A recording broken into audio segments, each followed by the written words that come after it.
Hello friends, అందరు ఇష్టపడే చల్లటి ఫ్రూట్ సలాడ్ అనేది ఎలా తయారు చేస్తామో చూడండి. దీనికి కావాల్సింది ఒక బౌల్ స్టవ్ ఆన్ చేసుకొని బౌల్ తీసుకొని బౌల్లో హాఫ్ లీటర్ పాలు పోసుకోవాలి.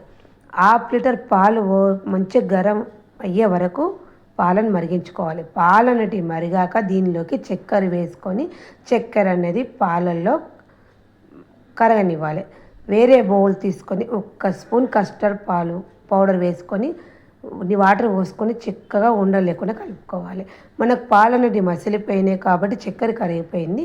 దీనిలోకి మనం తయారు చేసుకున్న కస్టర్డ్ పౌడర్ పాలను వేసుకొని చిక్కగా అయ్యే వరకు కలుపుకోవాలి. పాలు వేసుకోగానే వెంటనే కలుపుతూ ఉండాలి, లేకుంటే ఉండలన్నీ కడతాయి కాబట్టి ఇట్లా మంచి కలుపుతూ ఉండాలి. పొంగు వచ్చే వరకు చిక్కగా అయ్యే వరకు కలుపుకోవాలి. ఇలా పొంగు రాగానే స్టవ్ ఆన్ చేసి పాలను అన్నది చల్లార్చుకోవాలి. పాలను చల్లార్చుకోవాలి. ఇట్లా చిక్కగా అవుతాయి. చల్లార్చుకున్న తర్వాత ఇప్పుడు మనం చల్లార్చుకున్న పాలకి కట్ చేసుకున్న బనానా ముక్కలు, కట్ చేసుకున్న గ్రేప్స్ ముక్కలు వేసుకోవాలి. గ్రేప్స్ అనేవి మధ్యలో కట్ చేసుకొని వేసుకోవాలి. చాలా బాగుంటుంది ఇట్లా వేసుకుంటే. తర్వాత దాలిమ్మను ఒలుసుకొని దాలిమ్మ గింజలు వేసుకోవాలి. ఈ 3 వేసుకొని ఒకసారి కలుపుకోవాలి.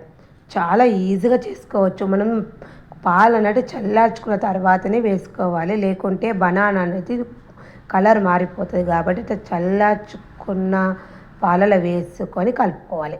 ఇలా కలుపుకున్న ఫ్రూట్ సలాడ్ను ఒక 1 అవర్ ఫ్రిడ్జ్లో పెట్టుకొని తింటే అబ్బబ్బబ్బ సూపర్గా ఉంటుంది.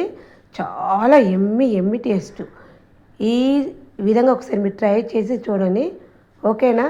బాయ్ ఫ్రెండ్స్, మనకు ఫ్రూట్ సలాడ్ అనేది రెడీ అయిపోయింది.